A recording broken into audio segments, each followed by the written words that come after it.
Agora chegou o momento da nossa prece inicial. Vamos aquietar nossos corações e pensar numa paisagem bem bonita. Amado Mestre Jesus, obrigada por mais esse estudo, mais uma oportunidade de entender o seu Evangelho, as suas palavras, os seus ensinamentos, entender o que é o amor e vivenciá-lo em cada dia dessa nossa encarnação. Que nós possamos primeiro entender, depois senti-lo e vivenciá-lo no nosso dia a dia. Com a sua permissão, a gente inicia mais um estudo. Obrigada, graças a Deus. Agora, gente, vamos assistir uma história. Até mais! O que é o amor? Numa sala de aula havia várias crianças e uma delas perguntou à professora: "O que é o amor?" A professora sentiu que a criança merecia uma resposta à altura da pergunta inteligente que fizera. Como já estava na hora do recreio, pediu a cada aluno que desse uma volta pelo pátio da escola e que trouxesse o que mais despertasse nele o sentimento de amor. As crianças saíram apressadas. Quando voltaram, a professora disse: "Quero que cada um mostre o que trouxe consigo." A primeira criança disse: "Eu trouxe esta flor. Não é linda?" A segunda criança disse: "Eu trouxe essa borboleta. Veja o colorido das asas dela. Vou colocá-la em minha coleção." A terceira criança completou: "Eu trouxe este filhote de passarinho. Ele havia caído do ninho junto com outro irmão. Não é uma gracinha?" E assim as crianças foram mostrando o que trouxeram. Foi aí que a professora notou que Alice tinha ficado quieta o tempo todo. Ela estava vermelha de vergonha, pois nada havia trazido. A professora perguntou-lhe: "Meu bem, por que você não trouxe nada?" E Alice, timidamente, respondeu: "Desculpe, professora. Vi a flor e senti-lhe o perfume. Pensei em arrancá-la, mas preferi deixá-la para que seu perfume exalasse por mais tempo. Vi também a borboleta, leve, colorida. Ela parecia tão feliz que não tive coragem de aprisioná-la. Vi também o passarinho, caído entre as folhas, mas ao subir na árvore notei o olhar triste de sua mãe e o devolvi ao ninho. Portanto, professora, trago comigo o perfume da flor, a sensação de liberdade da borboleta e a gratidão que senti nos olhos da mãe do passarinho, mas não posso mostrá-los." A professora agradeceu a Alice e lhe deu nota máxima, pois ela foi a única que havia percebido que só podemos trazer o amor no coração e não em coisas materiais. Fim da história. E aí, galerinha do Geal, gostaram da história? Eu gostei. Essa história fala muito sobre o tema de hoje, que é aprender pelo amor. Para começarmos, vamos pensar o que é aprender. Aprender é adquirir uma habilidade, um conhecimento novo. Na escola, vamos para aprender as matérias, como português, matemática, história, arte. Não sabemos como é escrever o nosso nome, mas na escola os professores nos ensinam, ele passa esse conhecimento para a gente. Nós também podemos aprender a ser pessoas melhores. Afinal, nós somos espíritos imortais, não somos? E por isso reencarnamos várias e várias vezes, para sermos pessoas melhores, ou seja, para aprender o que é o amar. Mas vocês devem estar se perguntando aí: "Tia, de que forma nós podemos aprender a sermos pessoas melhores?" Vamos lembrar da história? A professora pediu para cada aluno que cada aluno trouxesse o que despertasse nele aquele sentimento de amor. E só teve uma aluna que não trouxe nada, a Alice. Mas ela tinha um motivo. Ela sentiu tudo que os outros sentiram e trouxeram. Ela sentiu o perfume da flor, a liberdade da borboleta, e ela também viu a saudade da mãe do passarinho, mas ela não pegou aquilo para si. O amor, ele é assim. Nós, quando amamos de verdade, queremos sempre o melhor do outro e respeitamos a sua liberdade. A Alice não arrancou a flor e nem levou o filhote de passarinho. Ela entendeu que eles tinham o seu lugar. E se ela tirasse a flor, ela morreria. Se levasse o filhote de passarinho, com certeza a mãe dele iria sofrer muito. Então, ela soube respeitar a liberdade de cada um e trouxe o sentimento de amor com ela. Nós ainda temos sentimentos muito egoístas. Queremos tudo pra gente, todos os brinquedos, toda a atenção dos nossos pais, dos nossos amigos. E com essas atitudes egoístas, nós acabamos sofrendo, nos machucando e machucando também outras pessoas. Então, a gente precisa ver e agir mais como Alice. Entender que o amor é livre e ele é para todos. Deus nos ama imensamente e nos deu o livre-arbítrio para nós fazermos as nossas próprias escolhas. Jesus falou com todos, sem fazer nenhuma diferença de quem era. Se era homem, se era mulher, se era rico, se era pobre. Amou a todos que eram e os encorajou a serem pessoas melhores com as suas palavras e pelo seu exemplo.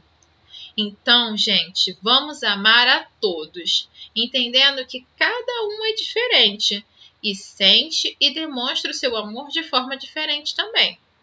Pensando assim, respeitando as nossas diferenças, nós vamos aprender pelo amor. Tá legal? Beijo e até a próxima. Tchau, tchau!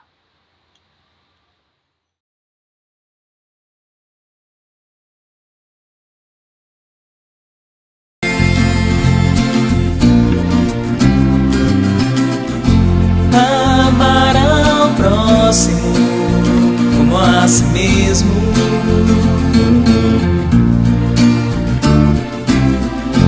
Fazer aos outros o que gostaríamos que os outros nos fizessem.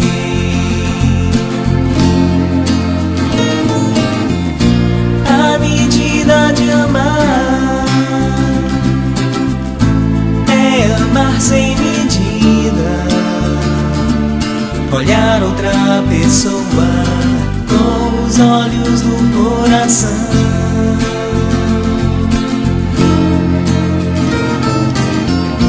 A medida de amar é amar sem medida, olhar outra pessoa com os olhos do coração.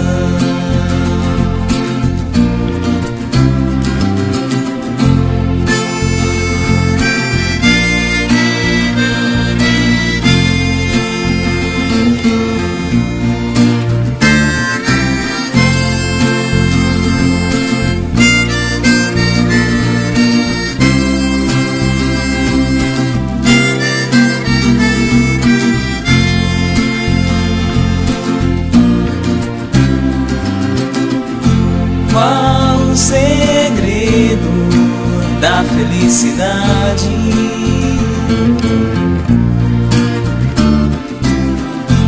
Encontramos a felicidade quando nós tornamos um outro alguém feliz.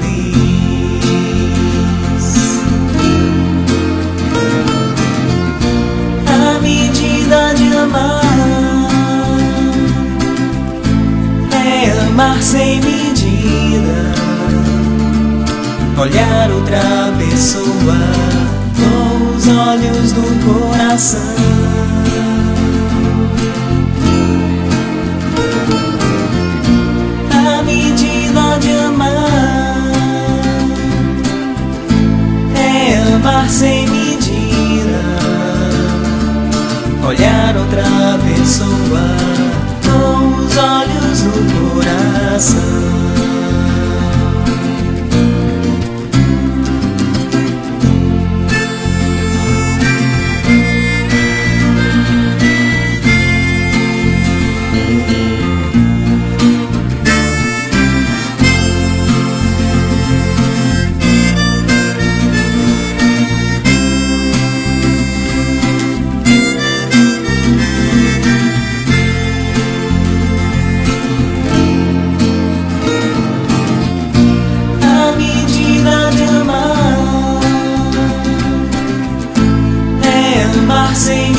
perdida sem saber o que é, onde está o caminho da esperança. Diga lá, tu que sabes um pouco mais da vida, que entendes por que há tanta dor. Onde está a tua voz que o mundo não te ouve? Se já percebes que tudo devia ser tão melhor, o que fazes, o que trazes no teu coração para dividir?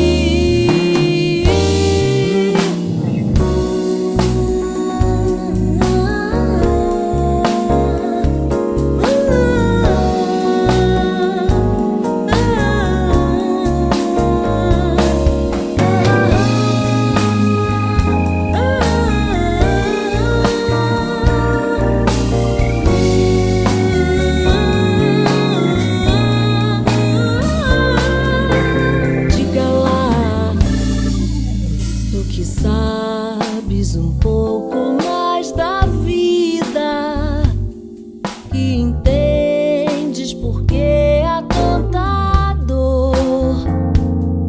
Onde está a tua voz que o mundo não te ouve?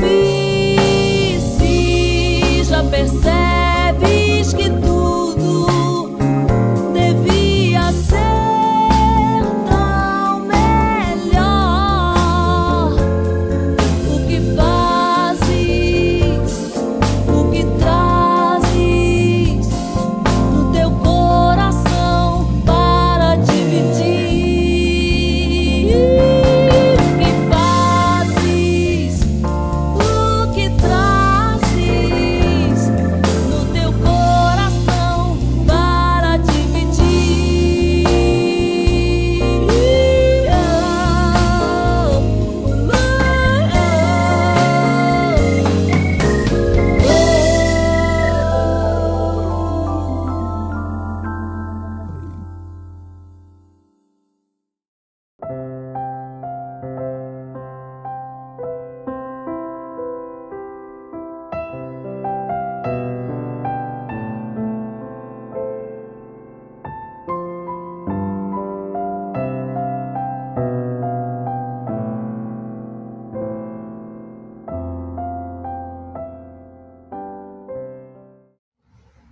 Boa noite, eu sou Fátima Queiroz, trabalhadora do Centro Espírita Miguel.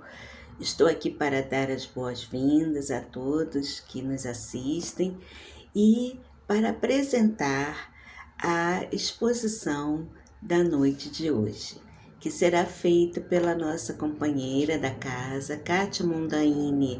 Ela vai trazer o tema De Graça Recebestes, de Graça Dai.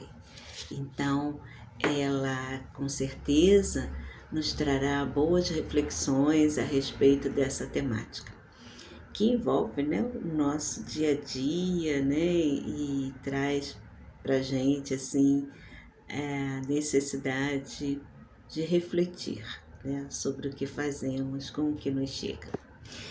Bem, eu também quero relembrar que nós começamos sempre às 19h45 com as atividades do grupo de evangelização destinado às crianças, aos jovens, e eu sempre convido os adultos para entrarem também às 19h45, porque os ensinamentos que o grupo de evangelizadores nos trazem sempre são muito importantes para todos nós.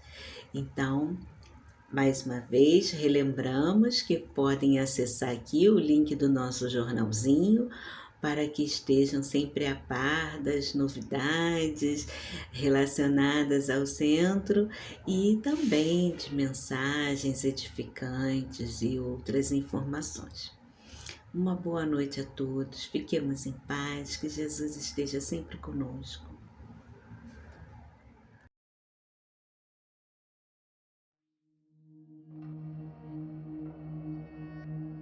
Do livro O Espírito da Verdade, ditado pelo espírito Eurípides Barçanufo, psicografia de Francisco Cândido Xavier. Mediunidade e Jesus. Quem hoje ironiza a mediunidade em nome do Cristo, esquece, naturalmente, de que Jesus foi quem mais a honrou neste mundo, erguendo-a ao mais alto nível de aprimoramento e revelação para alicerçar a sua eterna doutrina entre os homens. É assim que começa o apostolado divino, santificando-lhes valores na clara audiência e na clara evidência entre Maria e Isabel, José e Zacarias, Ana e Simeão, no estabelecimento da Boa Nova. E segue adiante, enaltecendo-a na inspiração junto aos doutores do templo, exaltando-a nos fenômenos de efeitos físicos, ao transformar a água em vinho nas bodas de Caná, honorificando-a nas atividades da cura, em transmitindo passes de socorro aos cegos e paralíticos desalentados e aflitos, reconstituindo-lhes a saúde, ilustrando-a na levitação, quando caminha sobre as águas, dignificando-a nas tarefas de desobsessão, ao instruir e consolar os desencarnados sofredores por intermédio dos alienados mentais que lhes surgem à frente, glorificando-a na materialização, em se transfigurando ao lado de espíritos radiantes no cimo do Tabor e elevando-a sempre no magnetismo sublimado, seja aliviando os enfermos com a simples presença, revitalizando corpos cadaverizados, multiplicando pães e peixes para a turba faminta ou apaziguando as forças da natureza.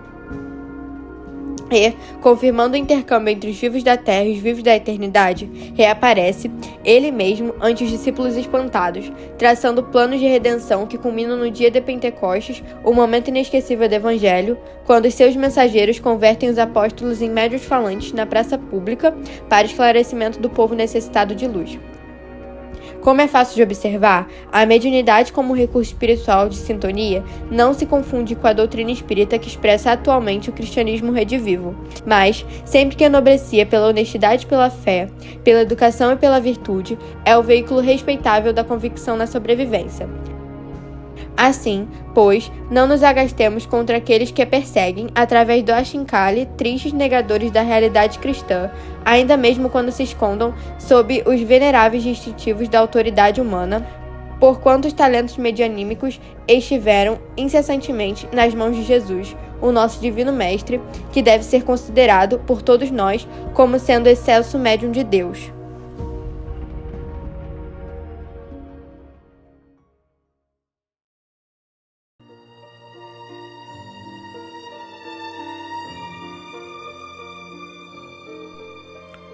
Obrigado, Pai, por mais uma vez estarmos aqui reunidos em Teu nome. Que possamos abrir os nossos corações e deixar que as boas vibrações da noite de hoje nos envolvam. Que os amigos espirituais que aqui se encontram nos auxiliem no entendimento do que for falado e envolvam todos os que estão responsáveis pela reunião. Que as nossas necessidades possam ser esclarecidas e que tudo possa transcorrer na mais perfeita harmonia e que todos os trabalhos a serem realizados nesta noite possam alcançar os seus objetivos. Mais uma vez, obrigado, Pai, e lhe pedimos a licença para dar como iniciada a reunião da noite de hoje.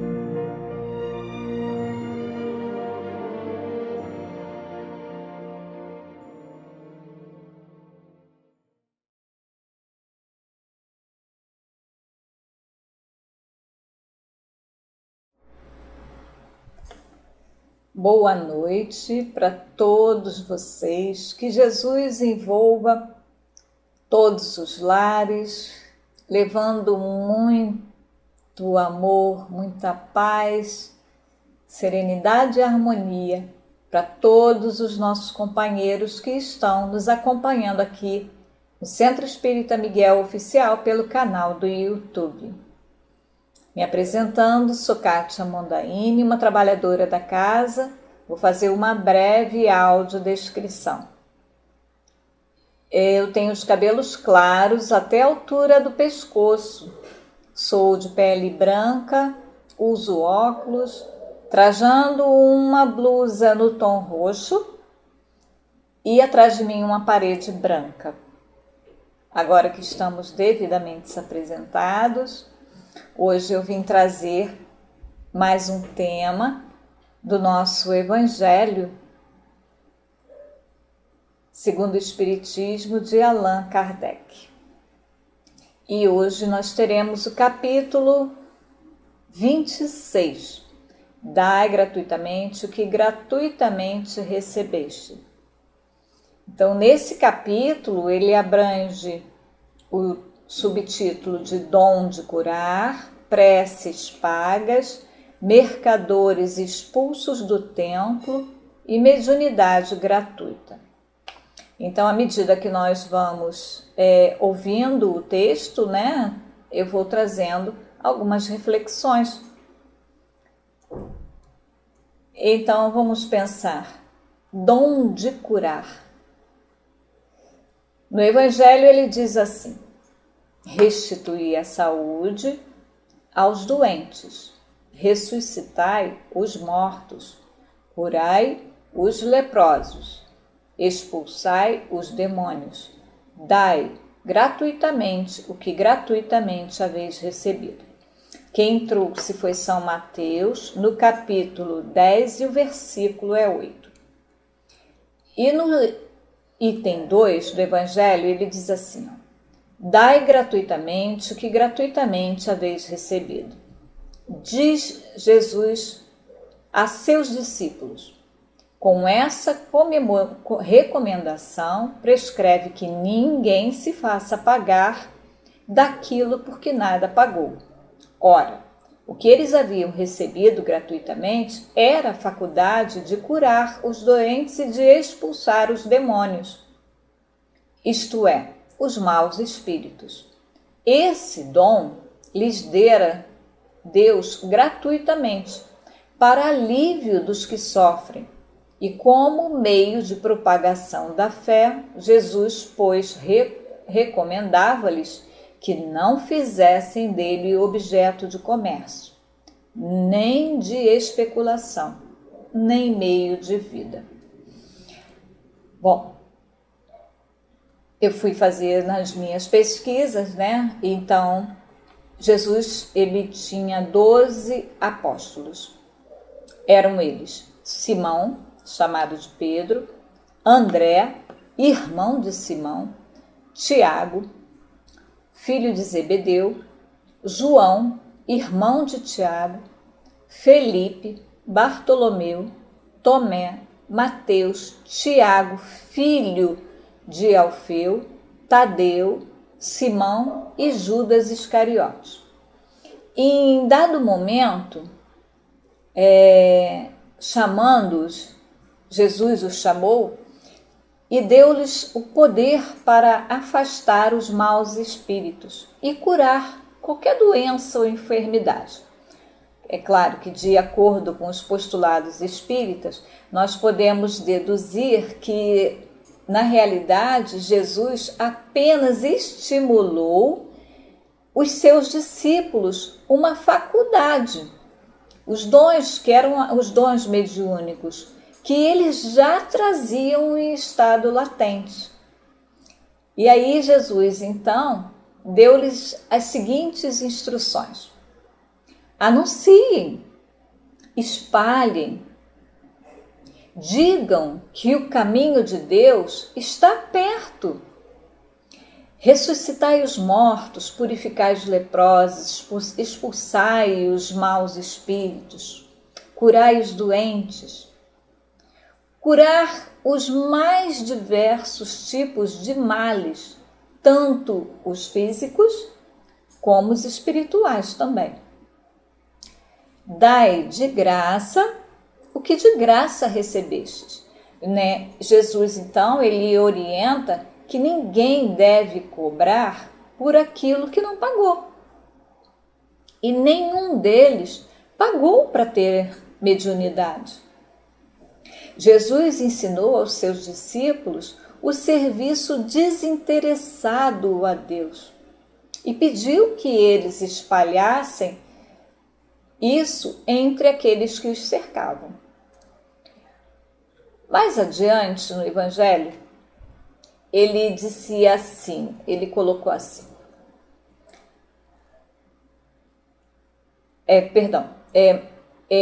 Jesus então alertou-os a que rejeitassem do usufruto de vantagens materiais na execução de tal tarefa. Mas por que essa recomendação tão cautelosa? Nós poderíamos perguntar. Então, desculpe. Jesus queria que seus discípulos se conscientizassem da importância da generosidade, da verdadeira caridade, que deve prevalecer em todos os indivíduos. E também de não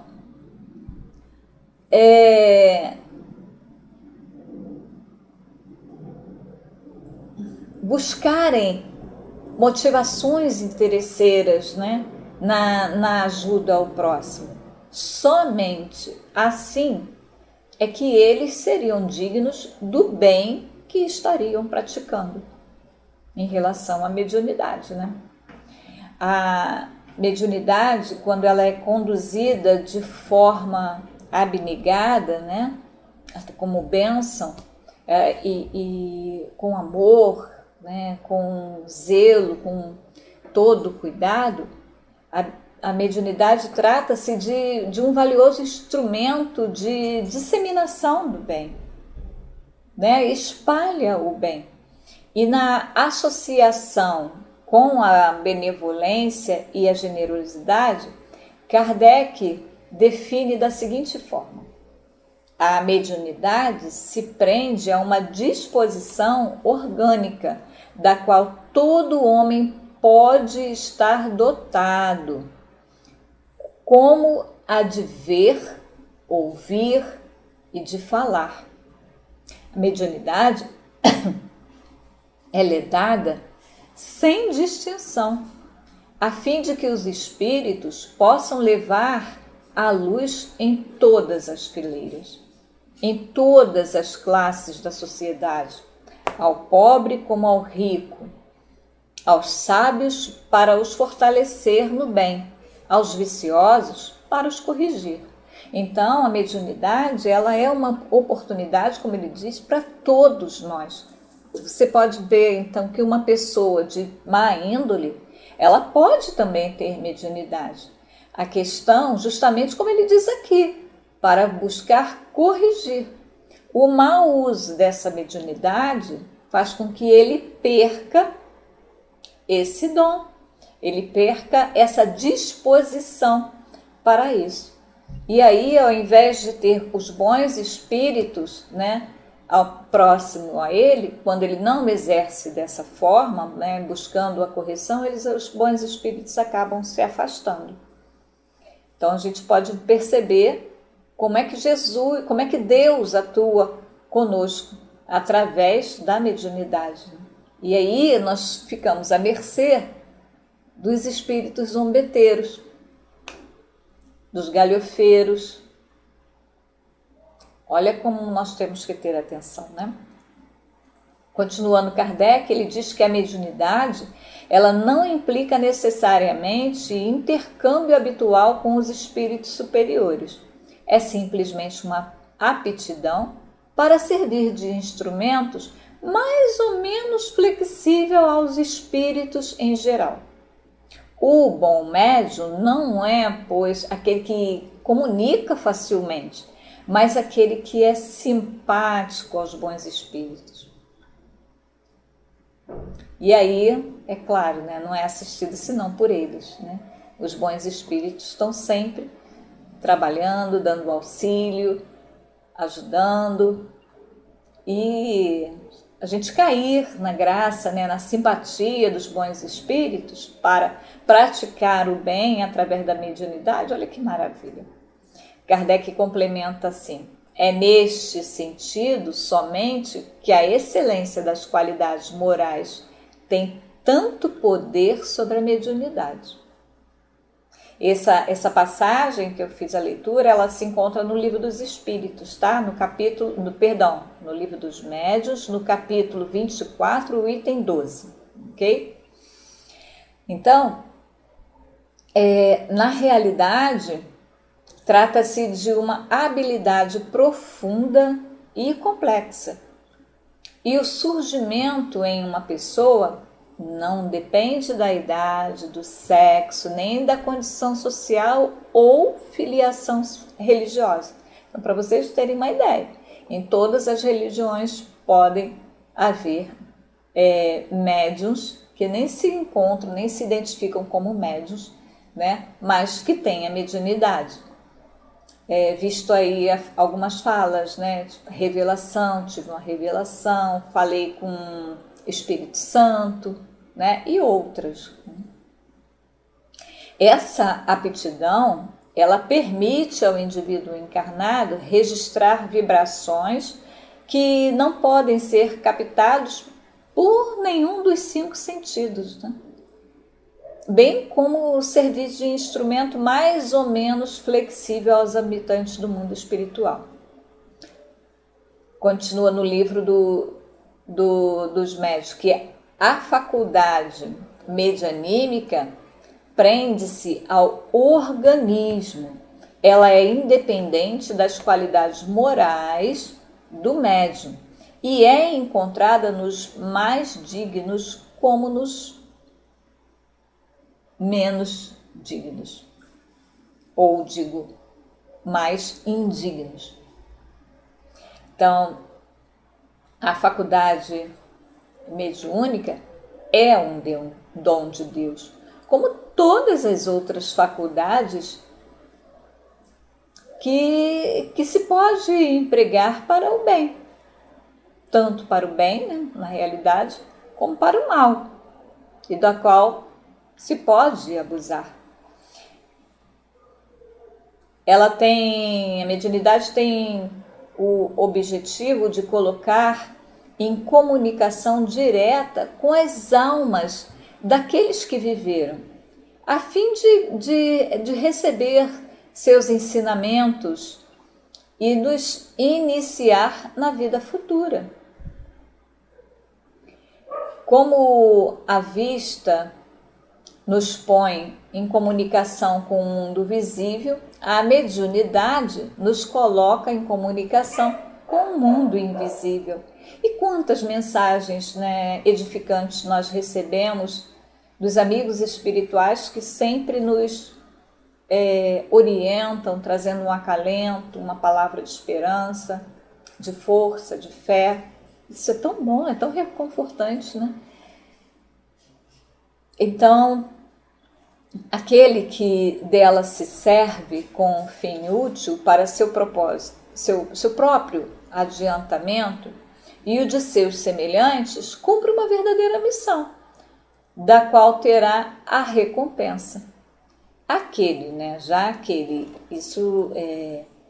que dela abusa e emprega em coisas fúteis ou no objetivo do interesse material, a desvia do seu fim providencial.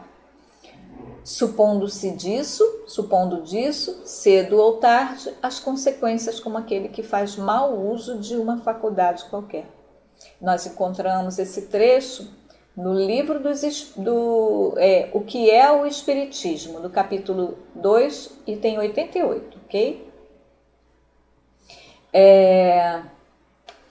Temos também mais um trecho. Nessas considerações, nós encontramos a possível motivação da advertência de Jesus. ilusões e facilidades da vida material, mas os atrativos daquela época, claro que seriam suficientes meios dos discípulos sentirem-se seduzidos. No caso, eles fossem, Jesus tinha a intenção que eles fossem firmes nos seus propósitos, né? E caso não fossem firmes, seria o bastante em suas responsabilidades perante os necessitados, né? Então, Jesus, como tinha essa preocupação por conta da responsabilidade, né? Qualquer situação que o mundo apresente seria então uma forma de falhar naquele propósito com que eles vieram. Então, nesse sentido, tem o nosso companheiro, né, espírita, o escritor espírita francês Léon Denis, poeticamente assim, ele se expressa quando ele diz: a mediunidade é uma delicada flor que, para desabrochar, necessita de acuradas precauções e assíduos cuidados. Exige o método, a paciência, as altas aspirações, os sentimentos nobres. Mercadejar com a mediunidade é dispor de uma coisa de que não se é dono. É abusar da boa vontade dos mortos, pô-los a serviço de uma obra indigna deles e desviar o espiritismo do seu fim providencial. Então, isso está no livro de Léon Denis, no livro No Invisível, Espiritismo e Mediunidade.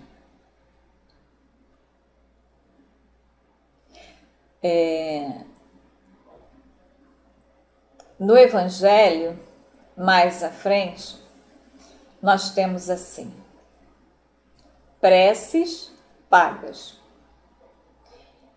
Disse em seguida a seus discípulos, diante de todo o povo que o escutava: praticai-vos dos escribas, precatai-vos dos escribas, que se exibem a passear com longas túnicas, que gostam de ser saudados nas praças públicas e de ocupar os primeiros assentos nas sinagogas e os primeiros lugares nos festins, que, a pretexto de extensas preces, devoram as casas das viúvas. Essas pessoas receberão condenação mais rigorosa. Isso está em São Lucas, no capítulo 20, versículo de 45 a 47, em São Marcos, capítulo 12, versículo 38 a 40, e São Mateus, no capítulo 23, o versículo é o 14.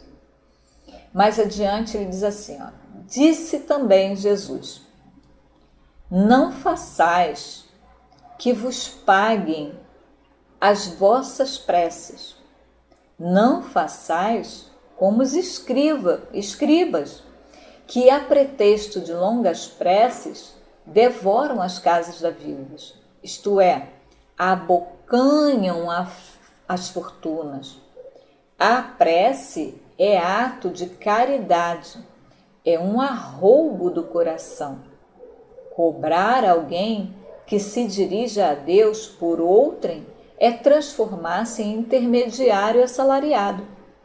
A prece, então, fica sendo uma fórmula cujo cumprimento se proporciona à soma de custo. Ora, uma de duas, ainda que no Evangelho, Deus ou mede ou não mede as suas graças pelo número das palavras. Se estas forem necessárias em grande número, Por que dizê-la poucas?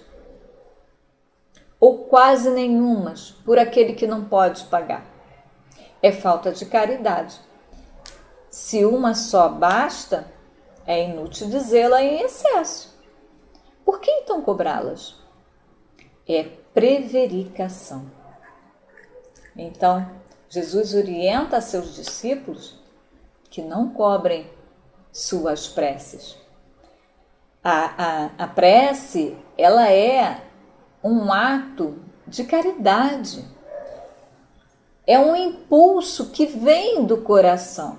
Cobrar pelas preces destinadas a Deus, a pedido de outra pessoa, é se transformar em um intermediário que cobra para rezar. E Deus, ele não vende as generosidades que concede a cada um de nós.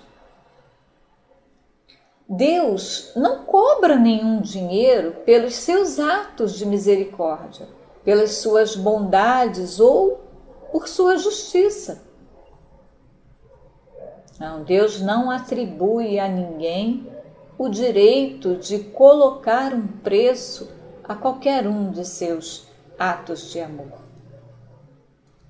A justiça de Deus é como o sol. Ela é paga a todos.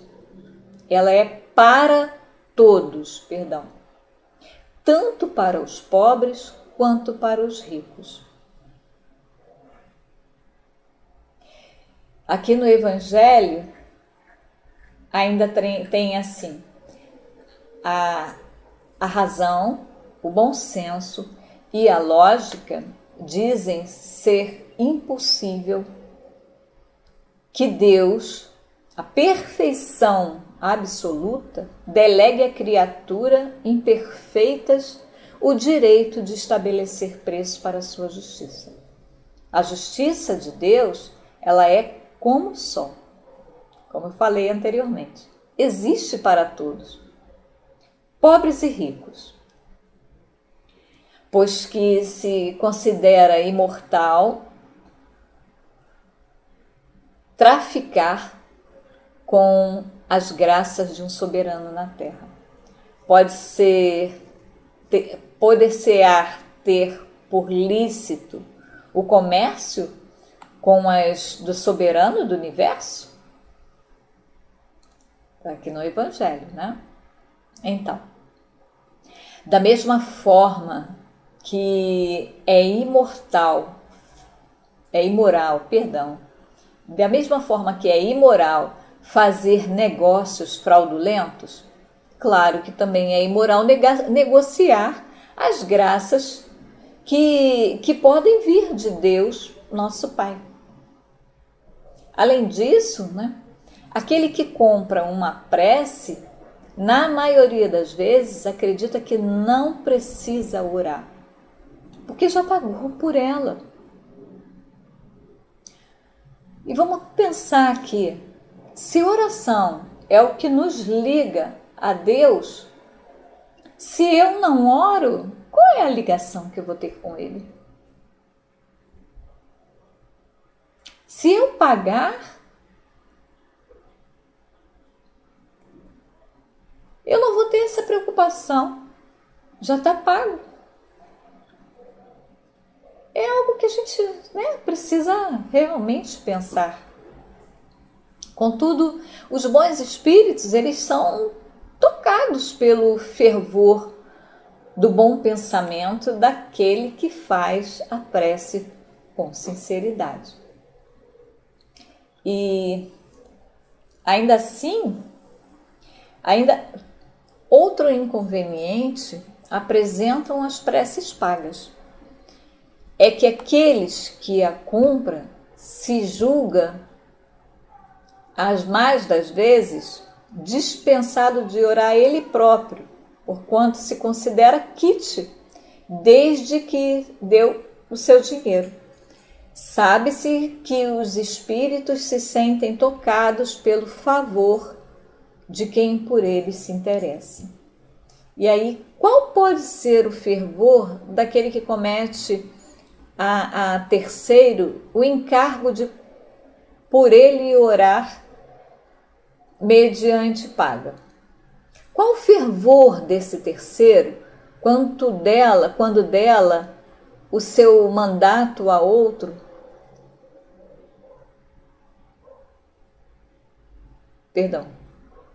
Qual o fervor desse terceiro quando delega o seu mandato a outro, este a outro e assim por diante? Não será isso reduzir a eficácia da prece ao valor de uma moeda em curso? Também está aqui no Evangelho, né? Então, Kardec, no Livro dos Espíritos, na questão 662, ele nos esclarece. Quando ele pergunta: pode-se orar utilmente pelos outros? Então, o espírito daquele que ora está agindo pela vontade de fazer o bem. Pela prece, atrai a ele os bons espíritos que se associam ao bem que deseja fazer.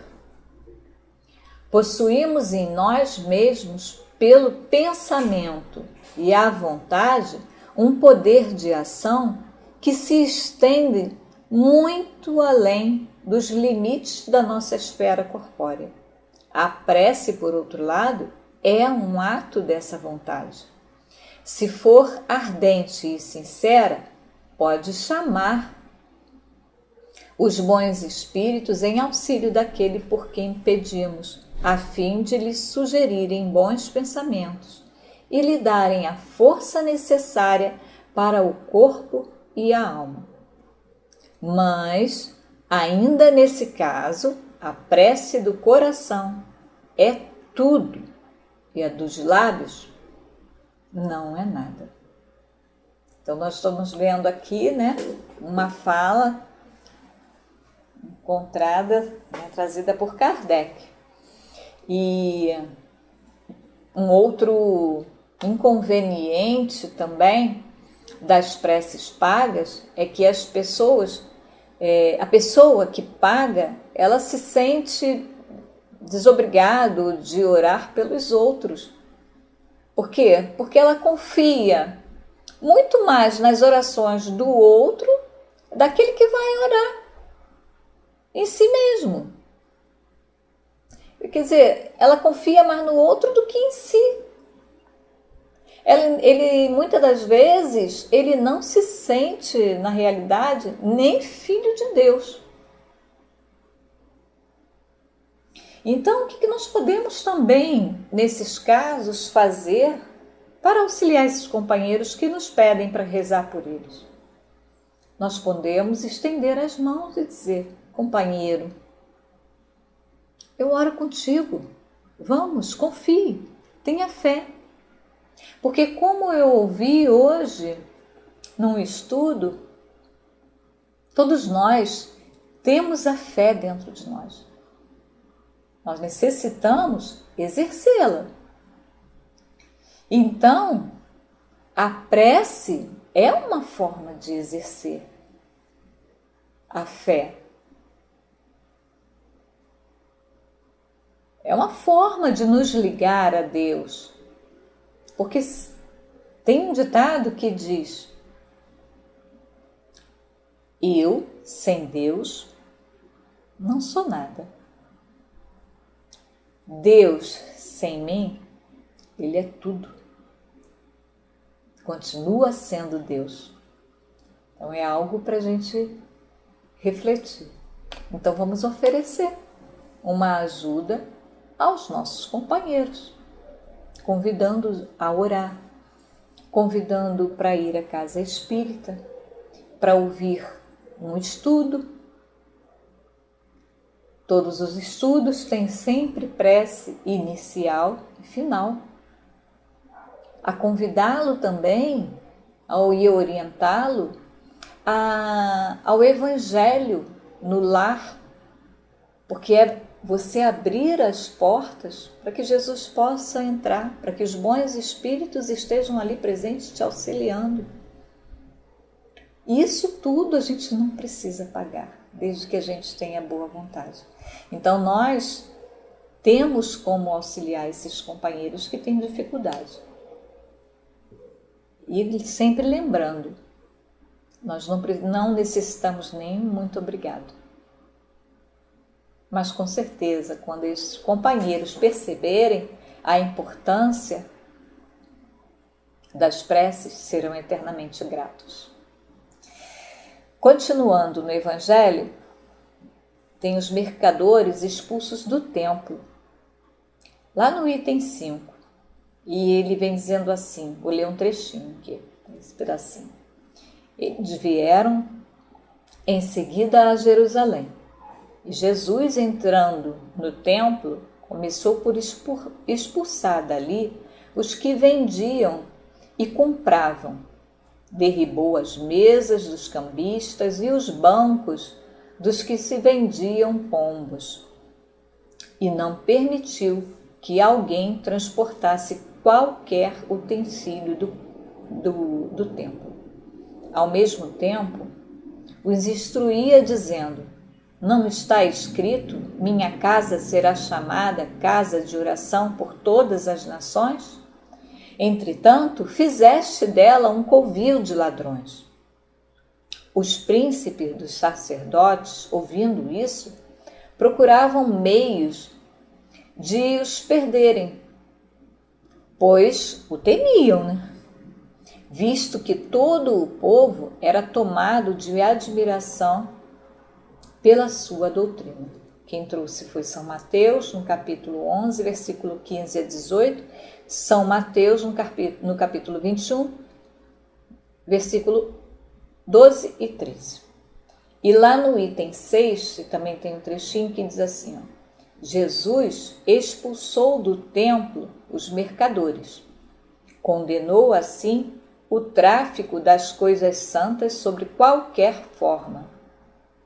Deus não vende a sua bênção, nem o seu perdão, nem a entrada do reino dos céus.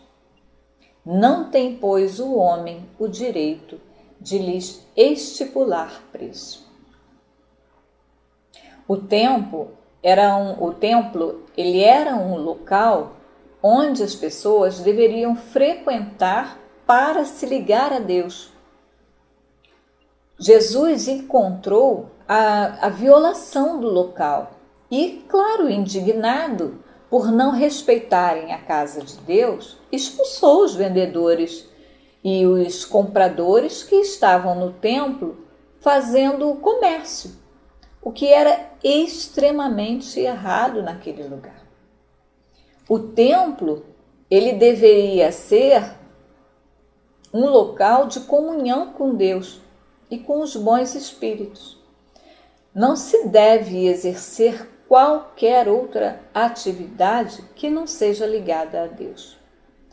Como poderia atividade comercial concorrer com atividades ligadas a Deus? Jesus condena todos os desrespeitos, os abusos, os desvios e o comércio de coisas sagradas, de coisas santas, de qualquer forma e sob qualquer pretexto. Deus não vende sua bênção e nem a entrada no reino dos céus. Portanto, o homem não tem o direito de cobrar pelo que é divino. Então, meus companheiros queridos,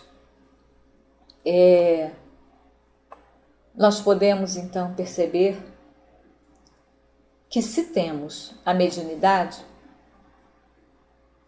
que nós possamos pensar e refletir de como podemos auxiliar através da mediunidade. Lembra da passagem do Evangelho que também nos traz sobre os talentos? Cada um de nós temos o nosso.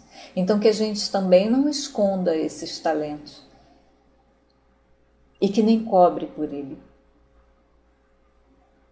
Para todos nós é uma oportunidade bendita.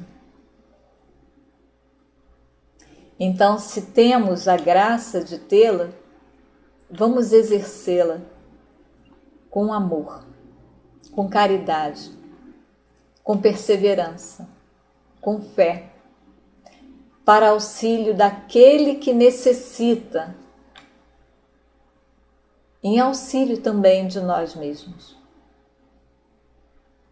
Então, como diz o nosso tema, dai de graça o que de graça recebeu.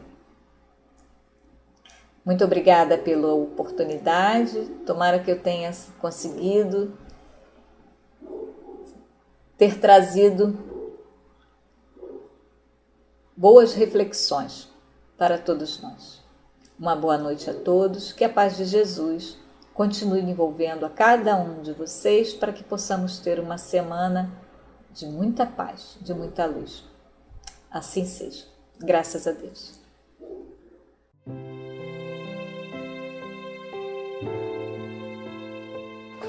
Graças a Deus, graças a Jesus, Jesus nosso Mestre. Somos gratos, Senhor, por toda a oportunidade que temos em refletir sobre o Teu Evangelho, sobre todos os ensinamentos que nos deixas, Senhor, que nos deixaste, sobre tudo aquilo que vamos tentando melhorar em nós e nos tornarmos exemplos vivos. Ó Mestre, que possamos ter percebido nas reflexões dessa noite a importância de dar e receber gratuitamente. É dando que se recebe. E durante todo esse tempo, Senhor, o quanto já recebemos de Ti. E ainda assim nessa noite, rogamos, Senhor, que possamos ainda receber o Teu amparo, a Tua luz, as Tuas bênçãos que sempre confortam nossos corações, que traz a cada um de nós o aconchego, a esperança e a fé. Ó Senhor, obrigada por essa oportunidade desse estudo que de uma forma simples, Senhor, tentei repassar a todos os nossos companheiros. Olhai por nós, esteja sempre conosco e nos ensinando cada vez mais, Senhor. E somos muito gratos pelo Evangelho que nos deixaste. Aquele, Senhor, que vamos buscando através das reflexões, atuar, agir e seguir, sempre na certeza de nos tornarmos cada vez mais Teus seguidores. Assim nós pedimos então para encerrarmos a nossa noite de hoje sobre o Teu amparo. Que assim seja, graças a Deus, graças a Jesus.